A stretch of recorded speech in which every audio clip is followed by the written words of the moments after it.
go. We'll do it live. Do it live. I'll write it and we'll do it live. And things suck.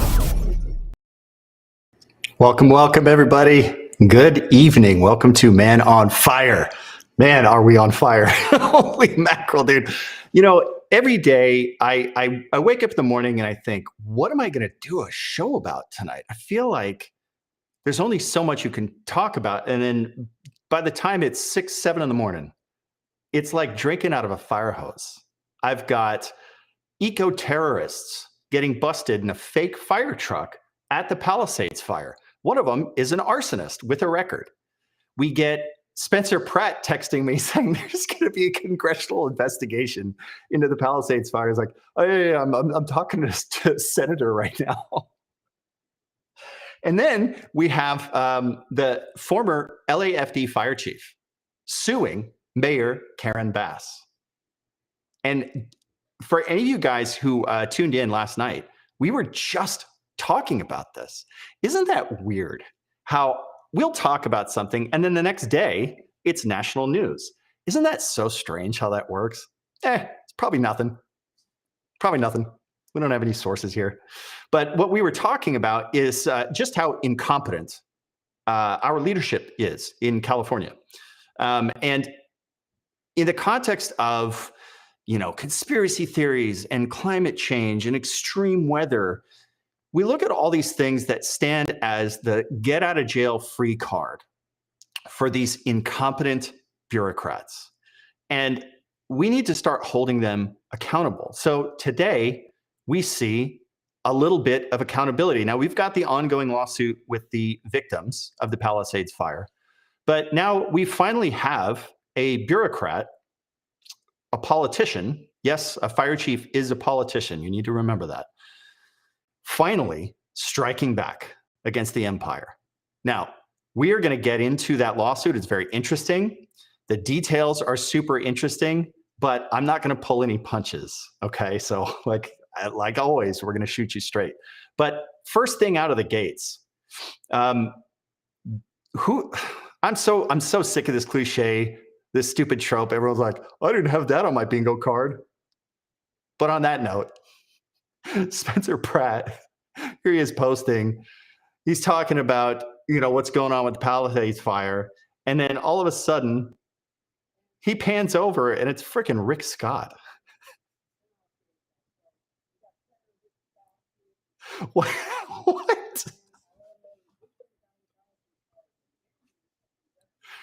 So he's talking about demanding a congressional investigation, and Senator Rick Scott, who is he's the former governor of Florida, right? So he's out of Florida. By all means, he has a very good reputation. And I commented on this. I said, who better than a Florida senator to get after this issue? Because as you all know, in this scene in my film Hot Shot, where we talked about the lack of prescribed fire in California, I pointed out how while California only does a few thousand acres, Florida every single year will proactively put 2 million acres of fire on the ground. And they don't have a wildfire problem, right? They've figured out how to do this stuff. And so, I think a Florida senator is absolutely the right person to be looking into California because they've figured out wildfire. They've figured it out for, 3 decades now? They understand it. And Rick Scott definitely understands it. Here's the other thing. Rick Scott is, he's on the Homeland Security Caucus or Committee in the Senate, right? Got that right? He's like DHS. So you've heard me say this ad nauseum. I think that wildfire is the biggest threat to the United States. And it gets proven over and over and over again. It was proven right in 2018 with the Woolsey fire and Paradise, where we lost 85 people up in Paradise. And then we lose over 100 people in Lahaina. And then we just lost over 30 people. They're still finding bodies between Altadena and the Palisades. Beyond that, we've destroyed like half of these cities, and they are out of commission for a decade now. The level of destruction that just a couple of bad actors with some road flares on a red flag day, what they can level on us and how vulnerable it makes us. Dude, we're about to have the Olympics in Los Angeles, in Southern California, in the summer. during fire season. It is one of the dumbest ideas I've ever heard, unless they can get their act together and start putting some fire on the ground so we don't have these catastrophes. So this is a homeland security issue. This is a national defense issue. We saw that segment that I played at the top of this live stream about how there is a fire sale, a literal fire sale in Southern California, in the Palisades and in Altadena, where you have foreign buyers snatching up all these burned out properties. This is a legitimate takeover. And by allowing this to happen, what we've done is we've established a precedent where now there is an incentive. There is an incentive for foreign agents to come in, burn down our cities, and they know that California in particular, the politicians hate you so much, they will punish you so much, they will make your life so miserable as a victim of a fire. They're not going to protect you from the fire in the first place. And then once your house has burned down because of their incompetence, they're going to make it so painful for you to rebuild that you will give up. And just through attrition, everybody knows that 5 months after the fire, half the people in the neighborhood are going to give up and they will sell, and they will sell to the first cash buyer. And that's going to be someone from communist China, guaranteed. And that's precisely what's happening in Altadena and the Palisades. Now, the Palisades residents, they are actually holding out a little bit more than the Altadena residents, but 70% of the sales in Altadena so far have been to foreign buyers. This is a takeover, and people are losing their birthright, something to pay attention to. So now everybody knows you can just do this. You can just hire some goons who can toss some road flares behind your city on a red flag day, like it is for much of Southern California right now, and then just wipe it out. And then you can claim that property. You can claim generational properties that were going to pass down to kids. They were never going to be on the market. You know, you were never going to get your foothold in Palisades. Well, now they can, and they can rewrite the entire culture. So we got to pay attention to this. I'm really excited to see that Spencer Pratt is moving the needle on this, because who else is? And if any of you are upset or frustrated that a C-list reality star is talking with senators and going to DC, and he's getting insight, he's like talking to the FBI and the IRS, and you might be tempted to think, well, why is this jerk why isn't it someone more serious? I mean, the guy wore sandals to DC. Guys, I remember when I screened Hot Shot in Utah, and we screened it for Senator Romney's office, as well as I believe it's John Curtis, representative out of Utah. And he gave a nice little talk at this meeting. And what he said was the key to politics and getting your politicians to pay attention to you is storytelling. Someone in the audience, after we screened the film, had asked, hey, how do we get people to pay attention to this stuff? And he said, storytelling. If you come to us with a good story, we will listen. And Spencer Pratt has been doing an excellent job of telling the story where nobody else is. I feel like everybody else is kind of just sitting and waiting for their insurance company to do something or for the lawsuit to get through. Spencer is out there telling the story. And so just keep that in mind. If you want your politicians to move, you have to be a good storyteller. This is a huge part of the process. You can like it or you can dislike it, doesn't matter. It is the way that it is. Now, on that note of our politicians letting us down, before we get to the eco-terrorism stuff, because it is nuts. It's nuts. That's all I'll say. Let's get to this lawsuit from the Los Angeles Fire Department former chief, who was fired by Karen Bass, is now suing Karen Bass for smearing her and lying about her, right? So she is seeking damages, the loss of employment, as well as reputational damage for a minimum of $25,000. It's going to be way more than that. And she is absolutely entitled in this case. We are going to go through some of the highlights of this case and the things that she's pointed out. And really, this is more than just a lawsuit defending Chief Crowley. This is an indictment of Karen Bass. Now, I think a lot of people dislike Karen Bass for a lot of various reasons. I don't care about those other reasons. We're just going to stick to fire, right? We're not going to get political, but we have to be able to talk about politicians because they actually, and you'll see this, they have an impact on our lives, and they need to be held accountable when they screw up. Now, on that note, I do believe that it was totally justified to fire Chief Crowley.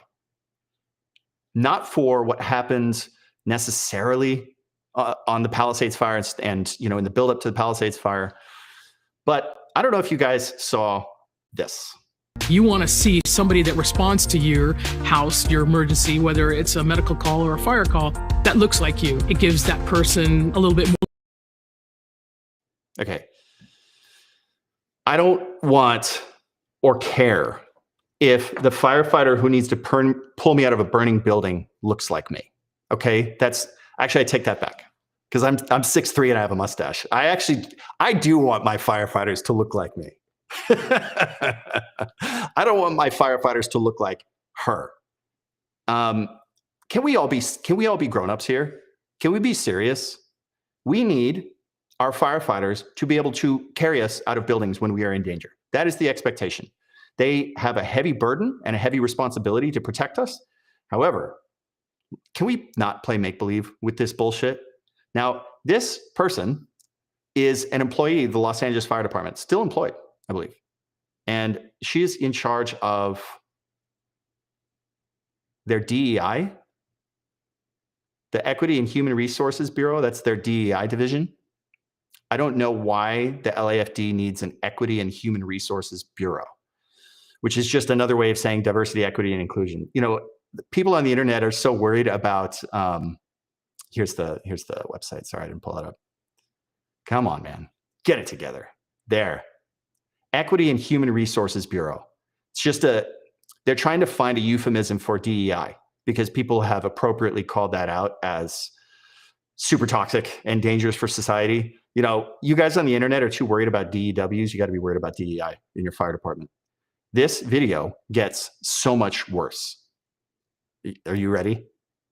You want to see somebody that responds to your house, your emergency, whether it's a medical call or a fire call, that looks like you. It gives that person a little bit more ease, knowing that somebody might understand their situation better. Is she strong enough to do this? Or, you couldn't carry my husband out of a fire. Which my response is, he got himself in the wrong place if I have to carry him out of a fire.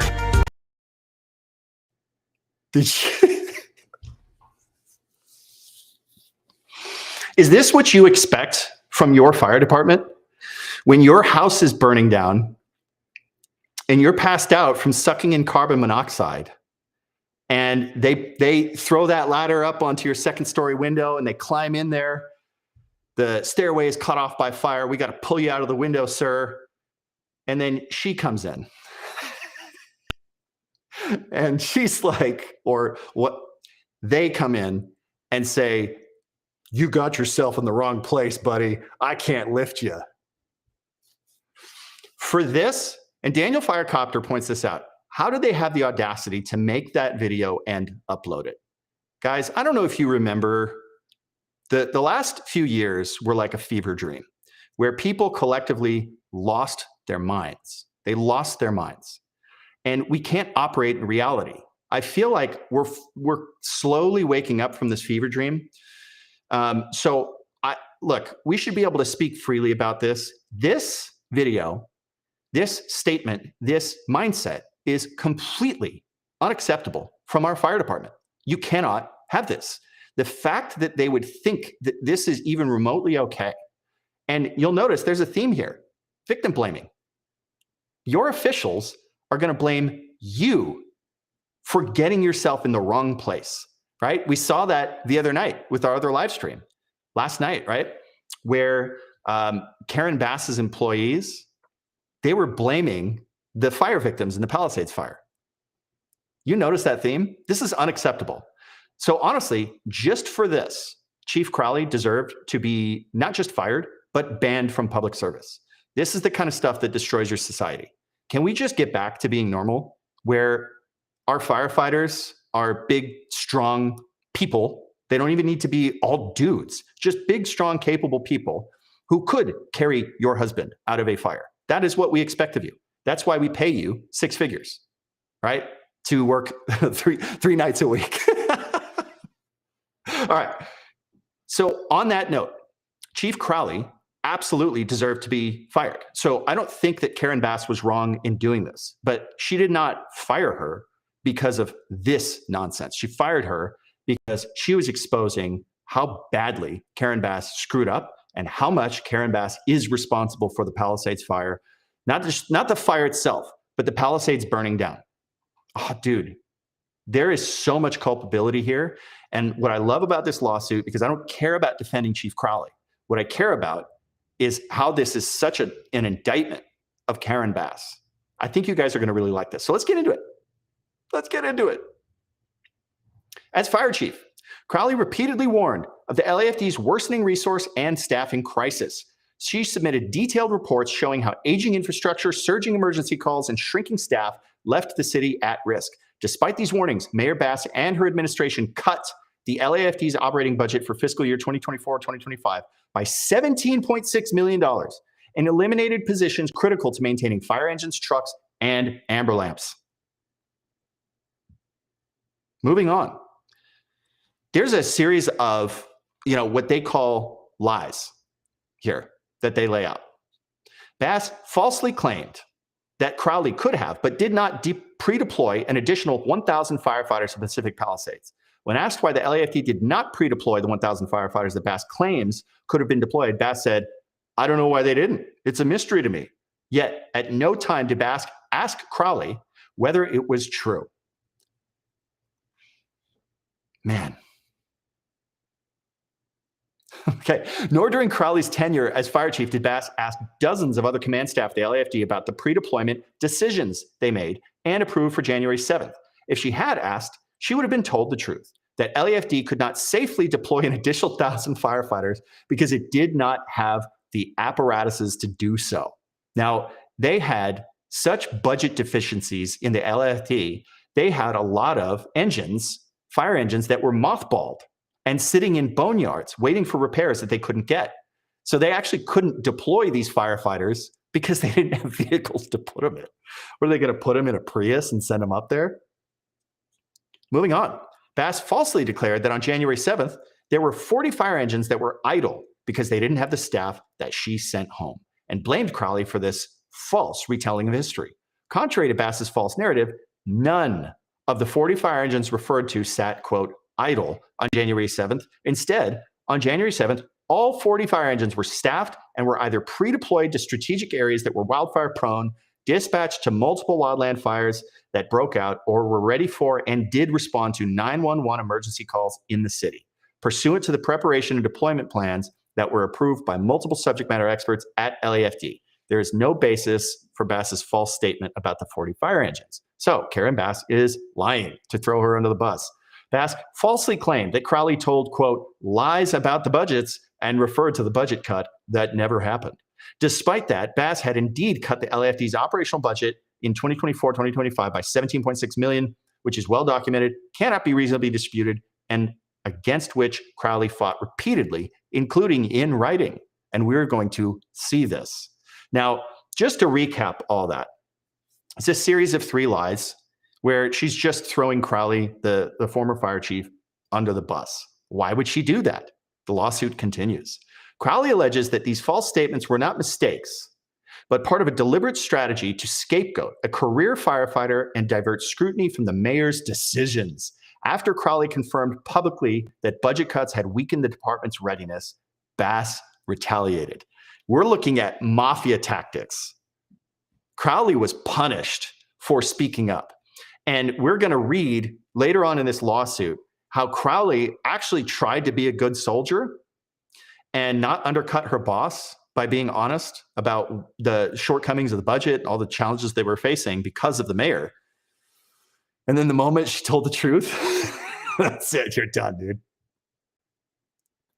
Crowley repeatedly and consistently sounded the alarm to Mayor Karen Bass, the Board of Fire Commissioners, and the City Council. Crowley unambiguously communicated the LAFD's resources were not sufficient to address the growing public safety needs of the city. Now, a big part of this problem is the wizards. You have so many wizards in Los Angeles. And a buddy of mine he transferred from the Forest Service over to LAFD. He was making a lot more money, but he was miserable because all they were doing was shoving Narcan up wizards' noses. That's all they were doing, just medicals. So you are wasting a fire apparatus on trying to resuscitate a homeless drug addict. And this is pervasive throughout the city, and it's only getting worse. We're talking thousands upon thousands. The lawsuit covers this. In 2023, Crowley submitted a report to the Board of Fire Commissioners reporting an independent assessment of the LAFD services. So this is 2 years before the Palisades fire, where she's reporting an independent assessment of the LAFD services, including a finding that, quote, for long consecutive hours of the day, large numbers of fire crews are busy with only EMS calls, leaving the area underserved for an immediate need fire or rescue response, even when many of the busiest stations have multiple crews assigned to them. Crowley reported that the independent assessment recommended increased staffing and adding 1 fire station. They are so busy dealing with homeless drug addicts that they cannot respond to fires. She warned about this back in 2023. Crowley outlined the need for increased funding for training dispatchers, wildfire suppression, fire prevention support, essential technology replacement, staffing increases, and ensuring that field resources are properly and safely equipped to deliver public safety services. Why would that be necessary? Daniel Firecopter chimed in and said, besides that thing about pre-deploying too, you don't know where a fire will start. We're going to get to this. This is how bad the LAFD was struggling, where in the roofs, ceilings, walls, and windows, even causing some flooding, there were holes in the roofs of these fire stations. There are 106 fire stations in total, half of which are over 50 years old. The General Services Department Building Maintenance Division faces constraints in the assistance and funding it can offer. The combination of aging facilities and insufficient funding have resulted in deteriorating infrastructure and the compromised health and safety of its members. That means you've got black mold growing in these fire stations, poisoning our firefighters. Probably nothing. Without adequate funding for necessary repairs and improvements, the current conditions of these aging stations will only deteriorate further over time. Now, in April of 2024, Mayor Bass released her budget proposal for fiscal year 2024-2025. Rather than propose an increase to the LAFD's budget to meet these shortcomings, as requested in writing by Crowley, Bass proposed to decrease the LAFD's operating budget by approximately $23 million and eliminate 71 positions at the LAFD. You need to remember that line in particular because it is going to become very important a little bit later. They wanted to eliminate 71 positions at the LAFD. Now, eliminating firefighters isn't the only issue, and we're going to get to that. It played a huge role in the Palisades fire, so remember this.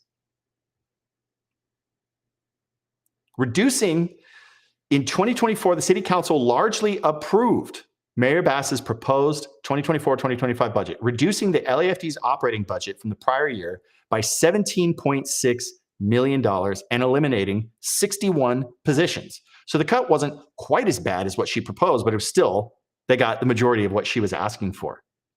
Now, this was another report that Crowley submitted, and this was a month before the Palisades fire, where she was warning about the impacts of cutting this budget. In addition to these impacts, the reduction in V hours has severely limited the department's capacity to prepare for, train for, and respond to large-scale emergencies, including wildfires. This was a month before the Palisades fire. This idea that we couldn't see this coming is such BS. Got himself in the wrong place. That line actually made the final cut. Oh, man. Bo Peep says, that's what I was going to say. The homeless drug addicts in San Francisco tie up the fire department. They are reviving ODs. It is a huge problem. This, we've talked about the homeless industrial complex in some of our earlier streams, especially when we were talking about fire aid and the whole nonprofit organization grift, where you have these nonprofits where the CEOs are making $750,000 to $1 million a year. And they're clearly not providing any benefit. When it comes to homelessness, the problem's only getting worse. The other thing that a lot of these NPOs do is if there are certain services that they need, they will be outsourcing those services to a private business that their spouse runs, right? So they're funneling these nonprofit funds to a for-profit business that they're attached to. There's so much corruption when it comes to these NPOs, especially with the homeless, the wizards in California. People must be getting paid off. I don't know how else you explain this. Now, Sheriff Villanueva exposed this, and you might think, okay, why are we talking about this as it pertains to wildfire? A lot of people seem to think, well, the problem is the wizards start a lot of fires. This is true, but predominantly, wizard fires aren't the ones that are wiping out towns. They just aren't. Usually, the ones that wipe out everything are power lines. So the Eaton fire was power lines, Paradise, Woolsey fire, Thomas fire, those were all power lines. So that's the most common cause of the really, really, really bad fires. The car fire was an actual car, right? It's throwing sparks into the brush outside of Reading. The wizard fires, they tend to be relatively small, okay? But it's still a menace, and it's not something we should be dealing with. Aside from the fact that, yeah, we don't want our fire department dealing with wizard fires, we shouldn't have them tied up dealing with ODs. What are we doing? We have to fix it. I don't know what the answer is, but this is no good. So now what we have is Chief Crowley is sounding the alarm very clearly, repeatedly, up until a month before the Palisades fire. She's sounding the alarm about the shortcomings in the budget and how these deficiencies are creating a problem that could lead to an inability to respond to wildfires. So if they're cutting money from the budget, you have to ask, what are they allocating the money to? What are Karen Bass's priorities? Well, here's the budget summary from that same fiscal year where they cut the LAFD's budget. I don't want to go through this whole thing, but I just want to sort of glance through it and see if we can. I haven't looked through this. We're doing it live. We're going to look at, okay, what's the first thing? Confronting the homelessness crisis. Yeah, I'm sure they're really confronting it. Keeping Angelenos safe, preventing crime through community safety. This is good. Investing in city workers and city services. I mean, are we talking about firefighters? Because they cut the budget. Building a greener Los Angeles. I'm sorry, all those solar panels burned up in the Palisades. You cannot worry about building a greener Los Angeles until you build a blacker Los Angeles, where you put black on the map with prescribed fire to keep your cities from burning down. This needs to be a priority. This is like my whole thing with the climate change stuff is like, guys, we have bigger fish to fry. So this seems to be the priority. Urgently bringing people inside, preventing Angelenos from falling into homelessness. Bringing Angelenos inside safe. So they're talking about bringing homeless people inside. That's how they're measuring this. Maintaining an enhanced emergency response. Enhanced funding of $2 million is allocated to ensure that street medicine teams, what the fuck are street medicine teams? Can continue to provide more than 6,000 medical visits to people experiencing homelessness this year to address critical health issues as people prepare to come inside. My God, dude, this language is so bizarre. Who talks like this? As people prepare to come inside. I'm not even going to touch that one. So they took away $17 million from the Los Angeles Fire Department, which is already tied up doing emergency medical responses to homeless drug addicts who are a menace to the city, who produce this and drive people crazy by doing really gross things on the bus, making people not want to ride the bus, attacking them, and not producing any tax revenue. They're a drain on society, and we're just going to put more money into street medicine teams. Gotta love these priorities. Mobile hygiene centers. What? Mobile shower and other programs. Dude, this is, so we're going to wash the wizards. We're putting $4.1 million towards washing wizards. What the fuck? So right there is $6 million of the $17 million cut from the Los Angeles Fire Department is going to dealing with wizards. This is unbelievable. Meanwhile, all these bridge groups that get paid like $3,500 a head for every homeless person that they put in that revolving door in these homeless shelters that are never occupied, because guess what? These guys don't want to give up their drugs and alcohol. $6 million is going to Dude, this is crazy. If I lived in the Palisades, I would be so, dude, the budget invests 17 million. There's the 17 million. This is the 17 million pulled from the Los Angeles Fire Department budget. Is going to family source centers. All right. Look, man, if that's your priority, that's your priority. But this is my point. You've now, because you took this $17 million away from the Los Angeles Fire Department and you put it into preventing homeless, you created 10,000 homeless people in the Pacific Palisades. Do you see how this works? So they pulled 17 million from the LAFD to prevent homelessness, and all that happened was you created 10,000 more homeless people in the Palisades. Productive members of society who pay billions of dollars in taxes every single year. They're the reason why you have basically half the stuff in your state. Now they're all homeless. Oh my God, this is maddening, dude. Now, remember what I told you? We had to pay attention to this. Eliminating 71 positions at the LAFD. Ultimately, they eliminated 61. They eliminated 61 positions at the LAFD. And this isn't just about firefighters. It's also about brush clearance. This image is from the lead lawsuit for the Palisades fire victims from Alexander Robertson. And this shows a city-owned lot with overgrown vegetation that is dry and dead and ready to burn. And of course, this did burn. A spot fire started on this city-owned lot. It spread into adjacent lots with residences on them, and those homes burned down. Okay? All because the city itself did not adhere to its own brush clearance code per the LA Fire Department. Now, there is somebody who is in charge of the brush clearance unit. They're the ones who have to inspect people's yards, inspect the properties in these fire-prone areas, and make sure that they are clearing brush because, of course, that's how you prevent things from burning down. I have an email. This is in response to someone who lives in the Palisades who had been bugging the LAFD to crack down on these vacant city-owned lots. These are lots that are owned by the government that are overgrown and fallowed and ready to burn. They had been trying to do brush clearance. They had done brush clearance on their own properties, but this stuff owned by the city was too close to their homes. They couldn't touch it. And so they were pressing the LA Fire Department brush inspector to get on their case. I have an email response from the brush inspector.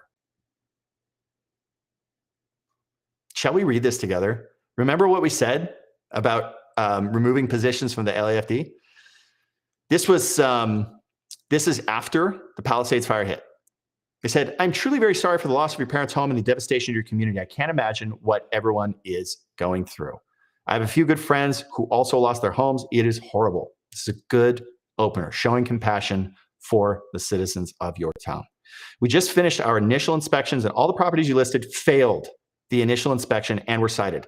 The city-owned properties are owned by General Services. General Services is supposed to be clearing their own properties, but they don't clear a lot of them. So we end up clearing them. Our next scheduled bid session is July 24th, and these General Services properties will go out to bid on the 24th, and the contractor will have 2 weeks to clear them, along with some other nearby General Services properties. So they should be cleared by early to mid-August." Now, guys, that's peak fire season. August is peak fire season. This stuff should be cleared before the end of May. That's when it should be cleared. That's typically the brush clearance deadline in this part of the world. As soon as we start contracting out privately owned properties, I'll make sure the privately owned properties you listed go out to contract, but these properties first need to fail their inspection and then legally, 15 days, have to go by after that before they can go out to bid to our contractors. I've been trying to catch up on all the emails and questions from people that have been cited, including in the fire area, and I am just now starting re-inspections. I have 15,000 properties between the Palisades and Brentwood, and they all received an initial inspection. About 1,400 of these properties failed their initial inspection and were cited and now need a re-inspection. Of these properties, I typically contract out 75 to 100 properties to be cleared by our contractors. I will make sure these properties are a priority. Remember what I said about remembering that number? of reduced staffing. We're not talking about firefighters. Lydia Almanzo, who you had on the email, I removed because she was our second to last office staff that was just let go as well due to budget cuts. So Karen Bass removes $17 million from the LAFD budget and puts it towards Wizards to prevent homelessness. She removes 61 employees from the Los Angeles Fire Department, including the one other person assisting in the brush clearance unit at the Los Angeles Fire Department. The properties that failed to get cleared, the city-owned properties that failed to get cleared because this brush clearance unit was understaffed due to Karen Bass's budget cuts, those properties then caught fire and burned down people's homes. You cannot make this up. This is where it gets so good. You guys wonder why I'm always saying how Gavin Newsom is on the hook, how the state is on the hook. And we always talk about Topanga State Park. This is where it gets really good. This is an official email. And he throws the state under the bus. Some other info you might want. What I love about this, he's just volunteering this. This is what's so great. I've always told you how much everybody in California, especially the firefighters, they hate Gavin Newsom. They hate what he's doing, and it's not political because a lot of these people are Democrats. They just really hate Gavin Newsom because of the way that he acts. This dude is volunteering this next paragraph. It wasn't requested. He's volunteering it. So just, whenever I tell you that the people in California hate Gavin Newsom, this is what I mean. Some other info you might be interested in is that there are a lot of state-owned land surrounding you that never gets cleared. The state says it's the homeowner's responsibility to clear state land. Dude, he's phrasing it the way that I would phrase it if I were trying to crap all over Gavin Newsom. He's saying state over and over and over again to emphasize just how ridiculous it is that they're saying it's the homeowner's responsibility to clear state land. He goes on to say, and the homeowner has to apply for the homeowner has to apply for and pay for a permit to clear their land. And I can't cite a homeowner to clear property that isn't theirs, so this land never gets cleared. Dude, do you see this Kafka-esque nightmare where the state is just saying, fuck you, to all of the residents that Topanga State Park completely encircles? The Palisades is an island in the middle of this ocean of fuels that is Topanga State Park, and they can't touch it. And there's nothing the LAFD brush clearance unit can do because he can't cite people for not clearing state property. So it never gets cleared. The state is not doing this work. They're supposed to. Last fall, we had a lot of complaints on state property on Los Leones and Paseo Miramar, which is near you. And for the first time ever, we spent city funds to clear a lot of this state land. This is where it gets fucking hilarious. This spring, we again cleared the state land on Los Leones, and then the California state parks had concerns about how much clearing our contractors were doing. They didn't want us to touch certain protected /native trees /bushes. How many times have we talked about this? The fucking plant people, Team Plant, they want Team Human to just die. They keep stopping this fire prevention because they're worried about the fucking plants. They didn't want us to touch certain protected native trees and bushes, and didn't want us to clear within 50 feet of birds' nests. So when we cleared the state property on Paseo Miramar, we were limited by the state on what we were allowed to clear. And it doesn't look anywhere near as clear as the state land on Los Leones does. Sorry for the long email. I just wanted to let you know about some of the challenges. Please feel to reach back out. All the properties you listed will get contracted out if they aren't cleared. I truly wish you and your family the best in this difficult time. Dude, I love these people, man. The LAFD is truly, aside from that weird lady in charge of the DEI department, the LAFD is full of studs and great people. I love this email, right? It shows compassion. It clearly took a long time writing this email. This guy is clearly overwhelmed, and he's all by himself because Karen Bass removed his number 2. You can't make this stuff up, dude. It's so crazy. And the thing is, in regards to this, You know what Karen Bass said in her response to Alexander Robinson's lawsuit? Her response is, the city is immune from doing this work because public entities cannot be liable for their, quote, unreasonable failure to maintain sufficiently adequate fire protection service, even when a public entity has undertaken to provide such service. So they just tell you, we have no duty to protect. These statutes vest public officials with extensive authority to decide whether fire protection should be provided at all. You pay for it, but Karen Bass is going to decide whether or not it's even going to be provided to you. And if so, to what extent? Without second guessing by judges and juries. In practice, these broad immunities mean public entities owe no duty to persons or property damaged by fire, regardless of the public entity's percentage of fault. Regardless whether the allegedly tortious acts occurred before or during the fire. So Karen Bass is claiming that her failure to comply with her own city's fire code does not matter because she has absolutely no duty to do any of this stuff. And she's cutting the people who are responsible for doing it and then giving that money to homeless drug addicts. You cannot make this up. Now, on to what else she did wrong in this lawsuit. There's this, we talked about the weather, right? There was a ton of warnings about the weather. Do you guys know Rich Thompson? If you don't, you should. Rich Thompson is an incident meteorologist. He works for the National Weather Service. I have seen so many of his forecasts because I would always download them. When I was filming Hotshot, chasing fires for 6 years, I would read his incident weather forecasts every morning to see what I was in for. So Rich Thompson is maybe the reason I'm still alive. So you can either thank him or curse him for that. But he gave me an idea what to expect on the fire line and where I should go and where I was going to be not safe. I love Rich, and he does a lot of good stuff. And beyond just doing good work and providing great work product on these fires for the government, he does this stuff on Twitter as well.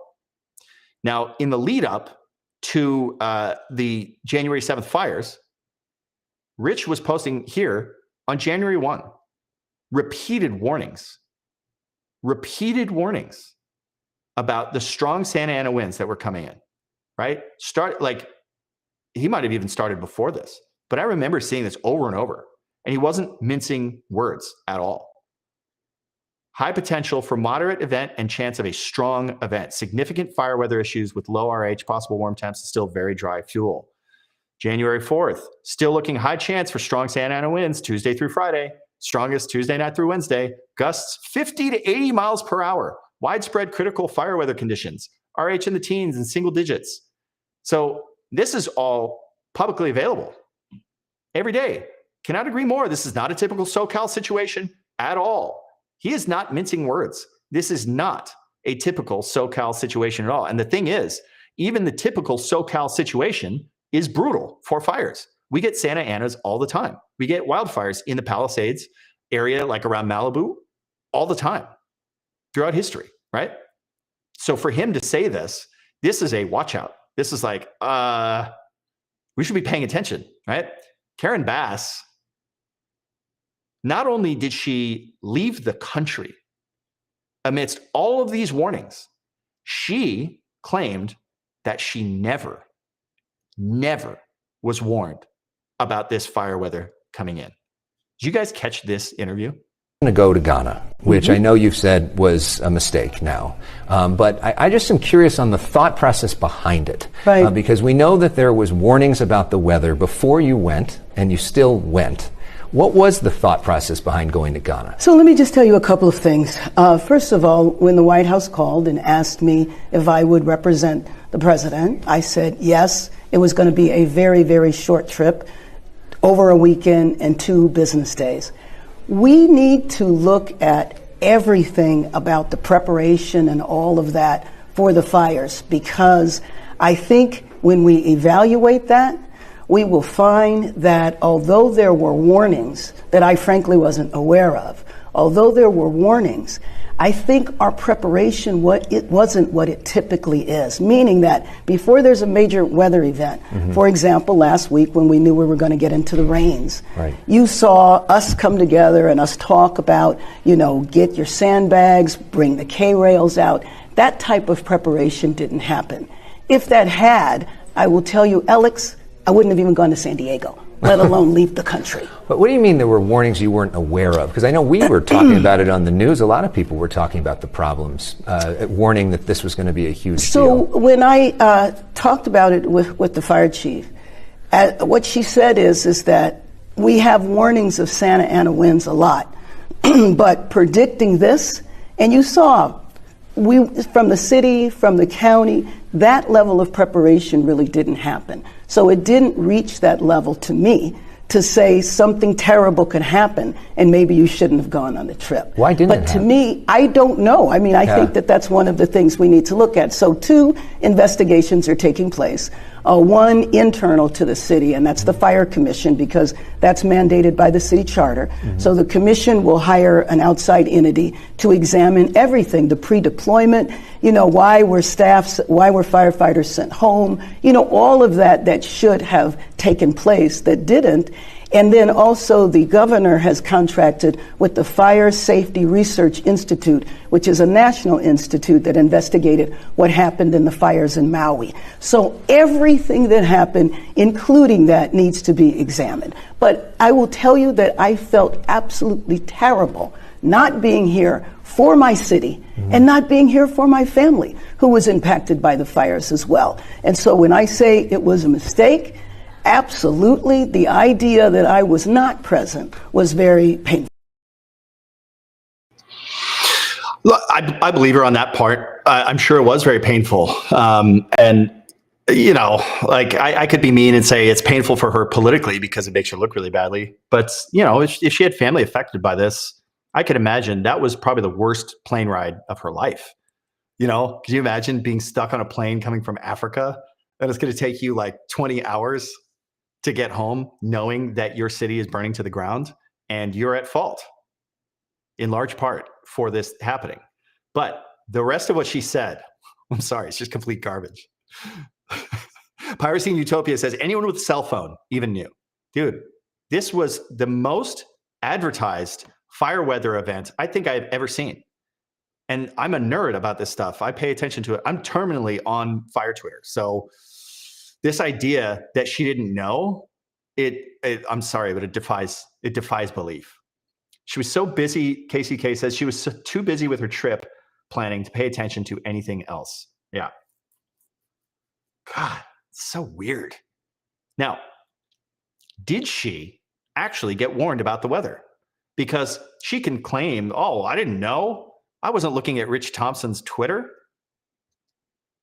And just keep in mind, right? Just as a parallel, the mayor of Los Angeles is not going to be on the ground fighting fire, right? We wouldn't want her anywhere near the firefight in the first place. So it actually doesn't matter too much where the mayor is per se. It's just a really bad look. But, dude, this is like a mayor in Southern California leaving town during a red flag warning is the equivalent of a mayor in South Florida leaving town with a hurricane warning, right? Wildfires, that's Southern California's hurricanes. You imagine if Governor Ron DeSantis were to leave Florida when a hurricane is coming at him. It'd be unforgivable. Everyone would be asking for his head on a stake, right? It's unacceptable. But all that said, Bass has written public statements. This is from the lawsuit. The fire chief who Karen Bass fired is now suing her. Okay, so this is from her lawsuit. Bass has written public statements leading to the Palisades fire make clear that she was well aware of the severe weather event. On January 6th, the day before the Palisades fire broke out, Bass personally posted a warning about the weather emergency on her Twitter platform. I refuse to say X. Retweeting the National Weather Service, which had been warning about the event for days. As I showed you, Rich was warning about this on Twitter for days, and Karen Bass retweeted it. On the morning of January 7th, Bass also issued a press release stating that after the National Weather Service announced a destructive high wind watch and fire weather watch for parts of Los Angeles City on Monday, Los Angeles Mayor Karen Bass mobilized city departments to urgently prepare for the coming storm to ensure the safety of all Angelenos. So she's doing this typical thing that all these slimy politicians do, where she is trying to speak out of both sides of her mouth. So she wants credit for preparing, but then she doesn't want the blame or the scrutiny for not knowing about this fire weather event. She's claiming ignorance. Oh, I had no idea. I never would have gone to Ghana if I knew about this. Instead, she was Ghana. By the time Mayor Bass arrived back in Los Angeles on January 8th, her trip to Ghana and absence during the predicted extreme weather event had made national news. Bass was under heavy scrutiny for being absent during a critical time for the city. The scrutiny was made worse by Bass's recorded response, or lack thereof, when questioned by a reporter after her flight landed, which went viral on the internet. Now, have you guys seen this video? Right? So imagine Karen Bass sitting on this flight, coming back from Africa before she wanted to, knowing the shitstorm she was about to walk into, knowing that she cut the LAFD's budget, knowing that she was warned in writing that the LAFD couldn't respond to big wildfires because of these cuts. Here's the video of her coming back and landing at LAX. Do you owe citizens an apology for being absent while their homes were burning? Do you regret cutting the fire department budget by millions of dollars, Madam Mayor? Have you nothing to say today? Have you absolutely nothing to say to the citizens today? Elon Musk says that you're utterly incompetent. Are you considering your position? Madam Mayor, have you absolutely nothing to say to the citizens today who are dealing with this disaster?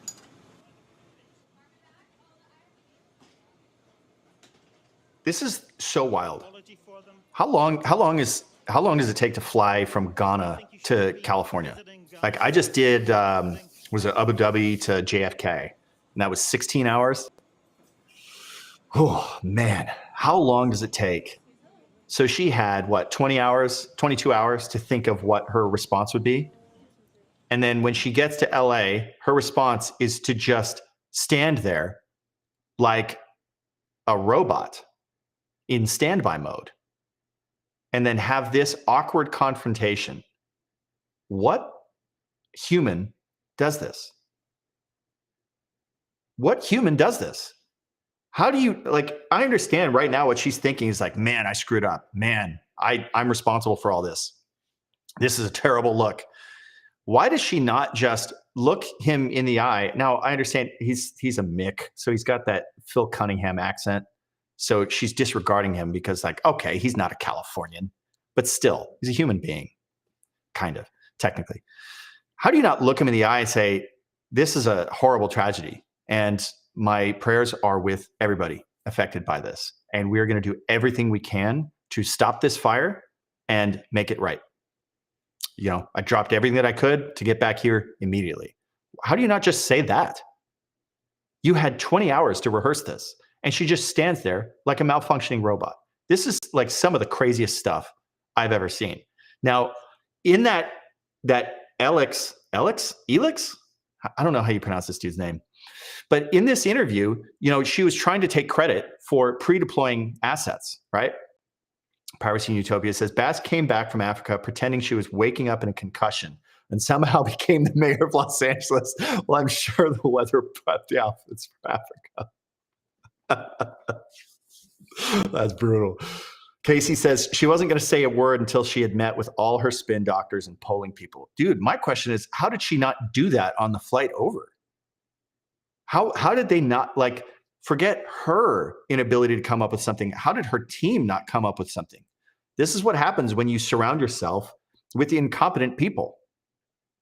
You can't even function like a normal human being. It's so bizarre. How do you not just have a human moment? Like, my prayers are with the victims. Just say that. Like, hey, let me get to the command center and we'll answer all your questions. My prayers are with the victims. Just say that.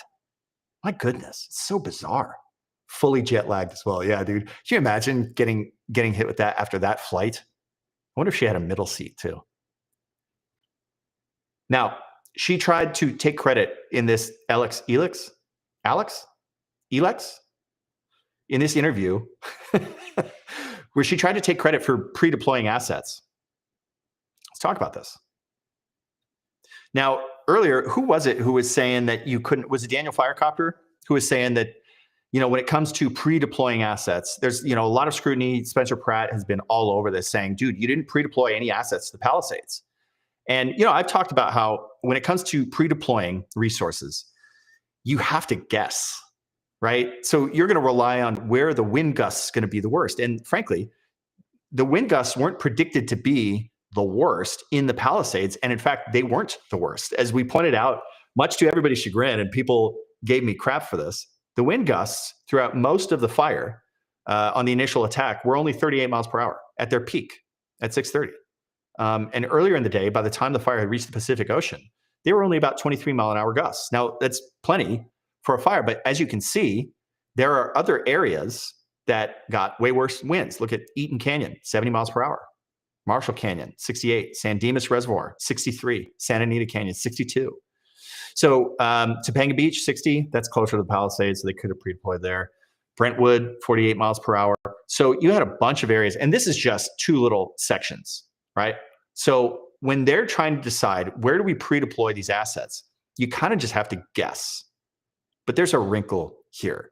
Now, I want to read through what it says in the lawsuit, how Chief Crowley tries to defend herself. Now, I don't think this is defensible, and I'm going to tell you why, but I want her to have the first word. She says in her lawsuit, though the LAFD could not have precisely predicted the exact timing, location, conditions, or resource requirements for the Palisades fire, consistent with the recommendations of the LAFD's subject matter experts, the department pre-deployed far more resources in anticipation of the January 7th, 2025 winds than it had previously done for many years. I will take her at her word. I will also take Gavin Newsom at his word when he says that he pre-deployed assets or pre-positioned assets down into the area. The problem is the area encompasses a giant geographical area and not the Palisades. Now, before you think, how could we possibly predict that it was the Palisades? We're going to get to that. Throughout Crowley's tenure as fire chief, the LAFD executed and followed well-established and documented practices and procedures regarding deployments in anticipation of and during emergencies. The LAFD's deployment strategies were created and agreed to by dozens of subject matter experts and emergency operations staff and were finally approved by the LAFD's deputy department commander. On January 6th, in anticipation of the January 7th weather event, the LAFD followed its planning procedures for anticipated disasters consistently with over a decade of practice.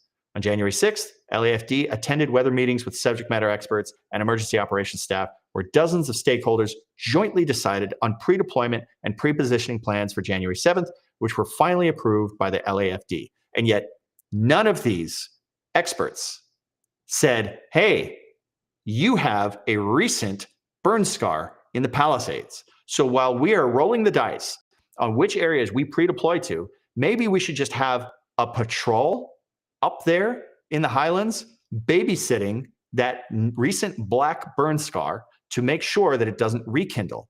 You guys remember Oakland Hills from the 90s, right? That was a rekindle. Hermit's Peak, Calf Canyon. That was a New Mexico fire, but that thing was a prescribed fire that was underneath snow all winter. And then it rekindled once the snow melted. Burned down God knows how many homes outside of Las Vegas, New Mexico. Okay? There is no reason why I could anticipate a potential rekindle in a very, very, very fresh burn scar that's only a few days old. And yet all of these subject matter experts who are convening on this and deciding where to pre-deploy their assets, and nobody thought, hey, the one place where we just had a fire, the Palisades, maybe that should get at least a patrol. Just like maybe one Type 6 engine. Just in case there's a rekindle, we can just knock it out. Chief Crowley does not get off the hook for this. I think this is a big mess up, not only with Chief Crowley, but with the state for not recognizing the Palisades as being uniquely vulnerable And as it turned out, it was a rekindle of that very fire, the Lockman fire from New Year's Eve, that caused the Palisades fire. Now, oh my God, a reporter had asked Chief Crowley whether the $17 million budget cut impacted the LAFD's ability to respond to the fires. This is 2 days after the Palisades fire started. She was asked if Karen Bass's budget cuts had impacted their response. Now, we know, of course, they did. Under pressure from Bass, Crowley did not respond to that question. Soon after that press conference, Crowley realized that Bass's attempts to mislead the public and to cover up the LAFD's dire financial situation were a disservice to Angelenos, especially given the city's increasing need to respond to extreme weather events like the one that led to the Palisades fire. For years, Bass and the city had ignored and dismissed Crowley's advocacy and requests for appropriate funding for staffing, resources, and infrastructure so the LAFD could keep the city safe.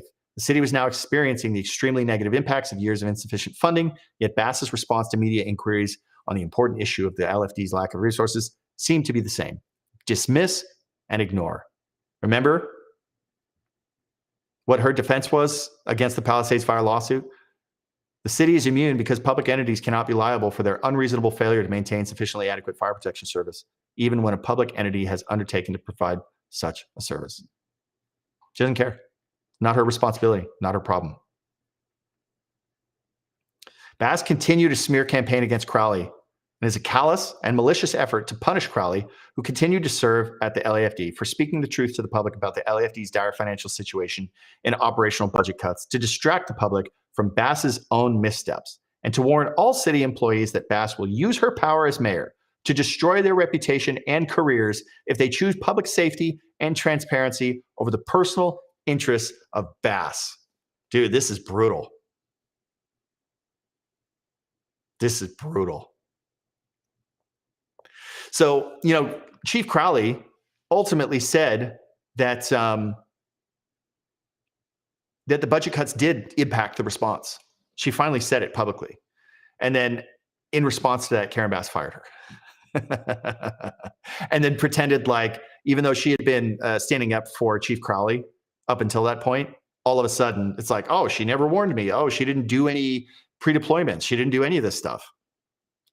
This is straight up mafia stuff. So Karen Bass went on this whole smear campaign, and here in the lawsuit, Chief Crowley is saying that she wants to call attention to Bass's own missteps and to warn all city employees that Bass will use her power as mayor to destroy their reputation and careers if they choose public safety and transparency over the personal interests of Bass. Dude, this is big time. You love to see it. Love to see it. We were just talking about this yesterday, and then this suit got filed and announced this morning. So I'm glad that Chief Crowley is speaking up and hitting back against Bass, because obviously Karen Bass, her budget cuts were devastating. We saw this. But ultimately, I still believe that Chief Crowley deserves to not have a job for a variety of reasons. I think that we need to maybe reevaluate this panel of subject matter experts who are deciding where to pre-deploy assets, because the fact that they aren't factoring in recent burn scars into their calculations is just unacceptable. If a moron like me could think, hey, maybe you should babysit any recent burn scars for a rekindle, these people have to know it.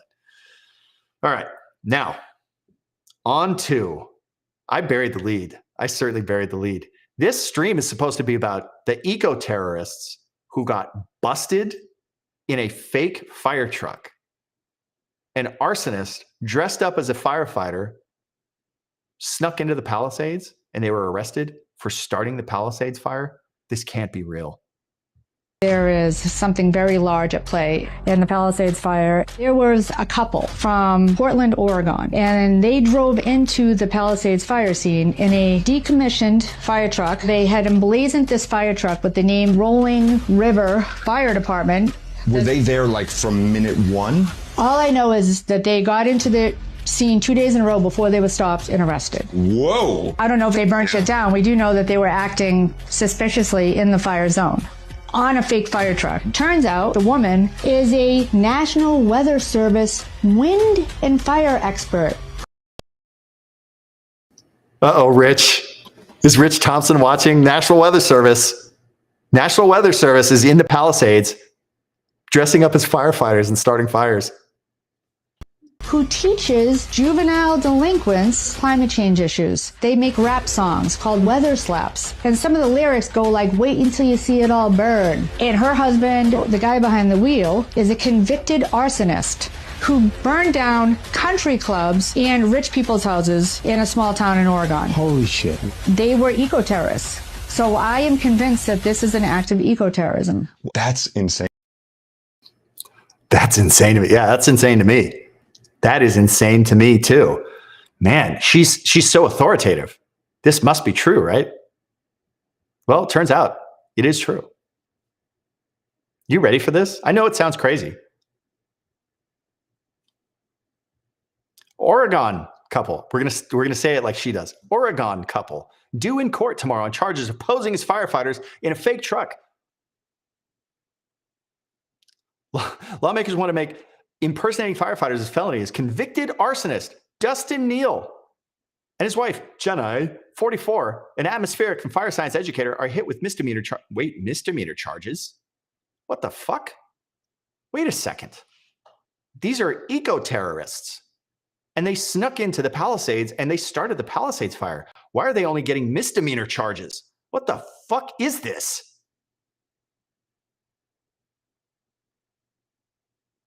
Oh.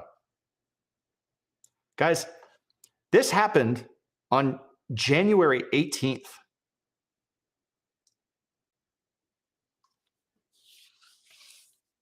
You guys, all right. We have the case, okay? They were charged January 24th. They were arrested on the 18th. Okay, so that's what, 2 weeks, almost 2 weeks after the fire started. Okay, so they weren't in there when the fire started. Now they were in this fire truck for the Roaring River Fire Department, which doesn't exist. They must have bought this old engine off an auction, and they were wearing like Cal Fire gear, like fake fire gear. They had radios and everything. So they were posing as firefighters, and who knows what they were up to. The dude, he is a convicted arsonist up in Oregon, but this happened 2 weeks after the fire. Okay, these dudes, trust me, they were not up in the Palisades when the fire started. Okay, they came in probably to loot, and a bunch of people, I think 50 people, got arrested for either impersonating firefighters or impersonating like electrical contractors, or just sneaking into the fire zone after people had evacuated and looting houses. This is an ongoing problem. This always happens in California. It's a fucking lawless purge state where you have such a low trust society out there that you have people swarming in to these emergency disaster zones where people have burned alive, their pets have burned alive, people have lost everything, and these scumbags will come in and try to loot all their stuff. So that's all this was. And they got arrested at a checkpoint. So the only charges were impersonating a fire officer and unauthorized entry of a closed disaster area. So these are misdemeanor charges, and the gal was granted a diversion. Let's see, what was the sentencing? Postponement of prosecution, a mental health diversion for 1 year. Do not use or possess any dangerous or deadly. Do not use or threaten to use force or violence. Make restitution to the victim. Obey all laws and orders. That's standard probation stuff. So I guess they got to go get mental health counseling. So that's all that this is. The dude has not been sentenced yet, but it was the same charges.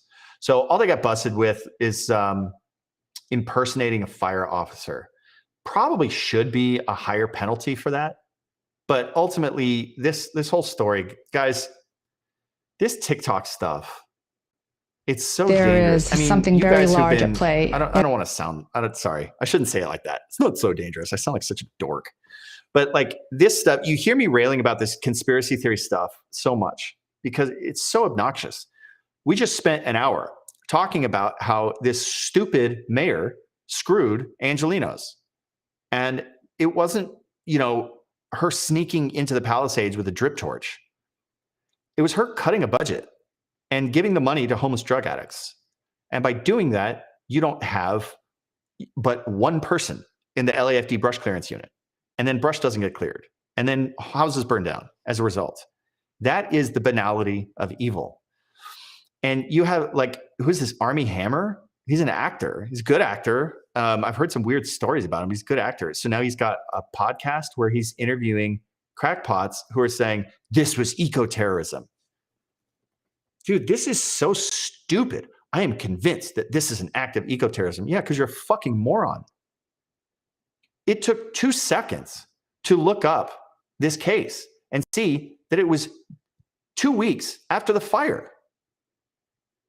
God, you guys got to be careful with this stuff, because I think there's a big temptation to buy into this stuff. Now, eco-terrorism, like arson eco-terrorism, is a thing, but it is not actually, it's not really an American thing. This happens a lot in South America.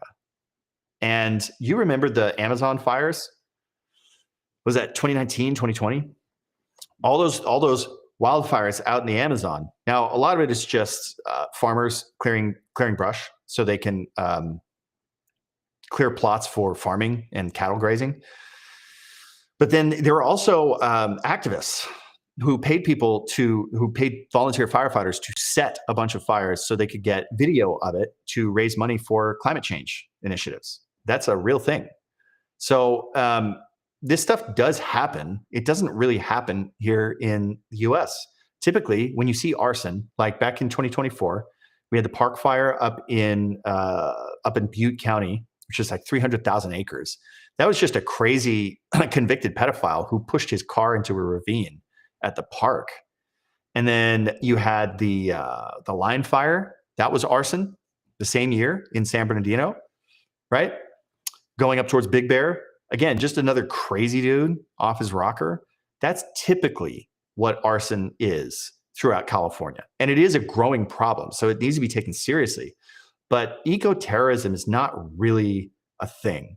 It could be, though, right? And we see how the media really loves to seize on wildfires and hijack the issue to push like climate alarmism.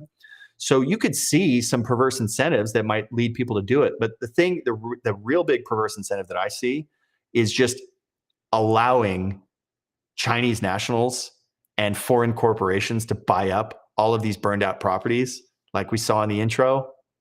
That, to me, is the worst perverse incentive that needs to get blocked. This is something that I hope that Spencer Pratt pushes Senator Scott to really think about. We need to prevent giving people an incentive to burn down our cities, knowing that people like Karen Bass and Gavin Newsom are going to make the recovery process so painful and so inhumane that a lot of people are just going to leave through attrition, and they're going to sell off their properties to a foreign buyer, and these realtors don't care. They're getting their beaks wet. They don't care. So that, to me, is the bigger problem. Guys, don't fall for these crazy conspiracy theories. Like, I would shoot it to you straight. You hear me shitting on the climate change alarmists all the time. Okay. So I'm sympathetic to this. And eco-terrorism is a thing. It is a thing. It's just not that common. Just like we were talking about earlier, the Wizard fires, they're really not that big of a problem. They're a pervasive problem, but they tend not to become these massive conflagrations. The big thing that I worry about is more just clearing, like the land grab thing, clearing out places like the Palisades, this prime real estate, and then having foreign nationals buy it up. Right. So clearly we need to push our congressmen and senators and maybe the president to ban the sale of burned out properties to foreign nationals. That needs to be banned. That's my opinion on that, because we cannot allow that incentive to exist. We can't allow it because someone's just going to hire a couple goons to take their Toyota Camry into the backwoods and then just toss some road flares. All you got to do is just toss some road flare into Malibu Canyon on a windy day, on a red flag warning day, which, we all know it's coming. Karen Bass apparently is the only person who doesn't know when it's a red flag warning day, but everybody else on the internet knows when it's a red flag warning day. So you don't have to be Dr. Evil or some mad scientist to figure out how to decimate an entire city, right? You don't need a nuclear weapon. You don't need a dirty bomb. You just need a road flare. And look at Rich Thompson's Twitter feed. And then all right, just do this, drop it upwind, and then you can wipe out an entire city. And for any of you people worrying like, oh, why are you giving people a recipe for burning down an entire city? Dude, anybody could do this. We are very vulnerable, and we need to start speaking up about this. Like, how many more people do we want to see die in this exact same pattern? Well, we have people like this who are utterly unprepared, and they're doing everything they can to sabotage you by cutting the budget mercilessly, cutting the fire department's budget in a fire zone. Southern California is fire country. How are you cutting the fire department's budget and then giving it to homeless drug addicts? Fucking crazy. Fed desk jockey. I remember seeing the original article when I was down working for the Eaton. Honestly, glad to see that they're being charged at all, knowing California's track record of not charging criminals. They're talking about these clowns. Yeah, obviously these people, dude, lock them up and throw away the key. These people are psychopaths. Psychopaths, but they didn't cause Palisades fire. The Palisades fire was a rekindle of the Lockwood fire. So the only question you need to ask yourself is, did they do an IR flight to make sure that that fire was cold? Did they properly mop it up? Did they properly contain it? I've shown you pictures that show that it does not look properly contained. What even started the bridge fire? Oh, that's a good question, Daniel Firecopter. He always brings the good questions. What started the bridge fire? I would guess it was either a camper or a vagrant, like a hiker or a vagrant, based on where it started, near the bridge to nowhere. So that could have been a wizard fire. Do we have a cause for that? We're going to have to look that up. Good question, Daniel Firecopter. Save California hats. By the way, you should buy their hats. This is not my business. I don't get anything. I'm not paid. It's just a homie. And these are cool hats. Go to savecalifornia.us. He says, China buying up prime real estate in LA while generational ownership gets nothing. Not cool, bro. NCB, dude. We can't let this happen. Yeah, we can't let you want to see somebody that responds to you get hired anymore. We need to purge these people from the fire department. I have no problem with Chief Crowley getting fired, but I am glad that she is speaking up against the miserable Karen Bass. But this person needs to go away as well. This is unacceptable out of our fire department. I know we're never allowed to criticize fire departments because they're heroes and they're on the calendars. And look, yes, they are heroes. They're awesome, but they're human beings, and we pay for them, and we pay pretty damn good salaries. So there has to be some kind of accountability. And this idea that you have an employee of the Los Angeles Fire Department bitching about how we need to let more people like they saying it's your fault that you need to be carried out of a fire. He got himself in the wrong place. Imagine this showing up when your car flipped on the freeway. Your car flipped on the freeway, and then you're like, please. You're like hanging upside down and fuel's dripping on your face. Vehicle's about to catch fire. Finally, the fire truck shows up, and then this lady gets out and says, you sure got yourself in the wrong place. Peace. I can't carry you. You're too fat. My God, this is unacceptable. We need to have higher standards, especially in the fourth largest economy in the world. This is unacceptable. So anyway, I love to see that Kristen Crowley is fighting back and getting on the record all of the deficiencies of Mayor Karen Bass and all of her failings, because they were very significant issues that I would say this is like criminal negligence. It's criminal negligence. We cannot let these people get away with it.